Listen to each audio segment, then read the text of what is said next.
Okay, so we're about to dive into a pretty wild theory. The idea that ancient scripture, a deck of playing cards, and the stars themselves are all telling the exact same story, just encoded in different languages. Let's jump right in. So here's the core question we're exploring. What if the symbols on a tarot card and the patterns of the stars aren't separate things at all? What if they're basically two different roadmaps to the same ancient biblical story? The whole idea is what they call a double encoding.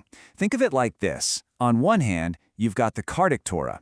This is the idea that each tarot card is like a visual chapter, an ancient form of commentary on biblical scenes. And then, on the other hand, you've got the Celestial Torah, where the constellations themselves are doing the exact same thing, but on a cosmic scale. Now I know, this idea of parallel systems, it sounds a little out there, right?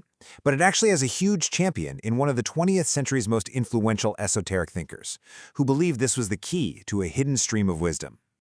And that thinker is the one and only Manly P. Hall. For him, this was no random coincidence. No way. As he put it, the tarot and the stars were literally two volumes from the exact same secret library. A library he believed held all universal knowledge. This all plugs into Hall's big idea, the one prime teaching. The way he saw it, all these different systems we hear about, Kabbalah, Tarot, astrology, they're not separate languages. They're just different dialects of the same hidden wisdom, all speaking through universal symbols. And here's how he breaks it down.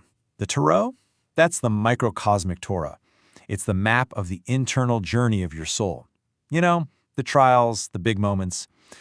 But the stars? That's the macrocosmic Torah.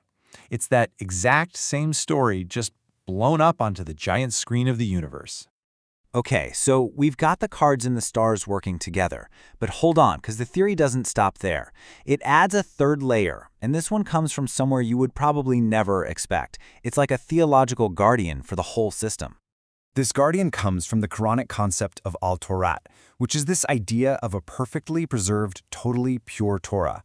And here's the really wild proposal, that the Torah, with all its hidden Jewish symbolism, was actually designed to be a secret visual backup for this knowledge, to keep it safe during times when you couldn't just study it out in the open. So how does this framework actually work? Well, it's a two-step process. First, you've got the Furqan, the criterion. Think of it like a bouncer at a club. Its job is to separate the real Torah-encoded symbols from all the other stuff that got added on over the years. And then, once something gets past the bouncer, you've got the Muhaimin, the guardian. This is like the final seal of approval, verifying that what's left is a genuine, authentic piece of that original divine story. All right, so far this has all been about symbols, stories, and ideas. But now the theory takes this just massive leap. It argues this whole thing isn't just a map of ideas, it's the actual blueprint for the physical engine that runs the entire cosmos. And this is where we bring in the work of Walter Russell and his model of the Universal One. For Russell, the universe wasn't just a bunch of dead matter floating around. No, it was a single conscious electric mind, and it's constantly pulsing, breathing in and breathing out, oscillating between opposite states, a living, thinking cosmos. Okay, so here's where it all clicks together. Manly P. Hall, he gives us the symbolic face of the system. The archetypes, the psychology, the story. But Walter Russell, he gives us the internal engine, the nuts and bolts, the actual physics of oscillating electric fields that make the whole thing go. So one is the what, the other is the how, the symbolic story and the physical machine behind it. So let's recap. We've got scripture, we've got cards, we've got the stars, we've got esoteric philosophy, and a model of the cosmos. That's a lot of moving parts. So let's put them all together now and see how they form one single unified structure.